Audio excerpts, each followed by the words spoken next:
আসসালামু আলাইকুম গাইস, ছোট ভাইকে সামনে নিয়ে ভিডিও করছি। ছোট ভাই একা একাই খাচ্ছে, যাই হোক কুশাল খেতে ব্যস্ত আছেন। যাই হোক আমরা একটু সামনের দিকে যাই। এই দুপুর সময় ভিডিও করতেছি গাইস, আমরা এখানে বুদ্ধি পরামর্শ করতেছি আসলে আমরা কোন ভিডিও বানাবো, কি বানাবো। তাতে তো দেখা যাচ্ছে যে আমার সঙ্গীগুলো সবসময় ব্যস্ত থাকে, আখ খাওয়ার ব্যস্ত। যাই হোক এখানে একটা কলা গাছ কেটে ফেলছে, এই মাঝের অংশ কিন্তু খাওয়া যায়, অনেকে খান অনেকে খান না। যাই হোক ওই মাঝের অংশকে কি বলা হয় আমি বলতে পারছি না, এক এক দৃষ্টিকে এক এক রকম বলে থাকে। যাই হোক দেখছি যে আশেপাশে কি আছে, আমরা হয়তো কিছু খুঁজছি, কি খুঁজছি আমরা পরে বলবো, ভিডিওর শেষে বলে দেব। গাইস আমরা আরেকটু এগিয়ে যাই। ছোট ছোট গাছ, এই গাছটার নাম বলতে পারছি না, আপনারা যদি জানেন অবশ্যই কমেন্ট বক্সে লিখে যাবেন। আর একটু সামনে যাই, দেখেন এই সেই আমাদের আখের সামনে যে আখের থেকে আমার এই ছোট ভাই আখটা উঠাইছিল, আপনারা দেখতে পাচ্ছেন এটাই হচ্ছে সেই আখ ক্ষেত। যাই হোক এখানে কলা গাছে ভরা আছে। গাইস দেখেন আমরা আর একটু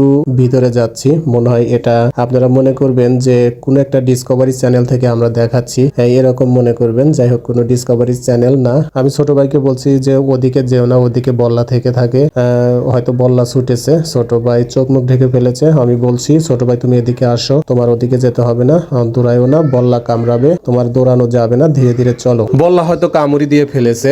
আমি ছোট ভাইকে বলছি এদিকে আসো, এদিকে আসো, ওদিকে যেও না, এদিকে আসো, চলো ছোট ভাই। ছোট ভাই হয়তো অনেকটাই, ছোট ভাইকে হয়তো ভালো মতোই বল্লা ধরেছে। যাই হোক ছোট ভাই দৌড়াচ্ছে, আমি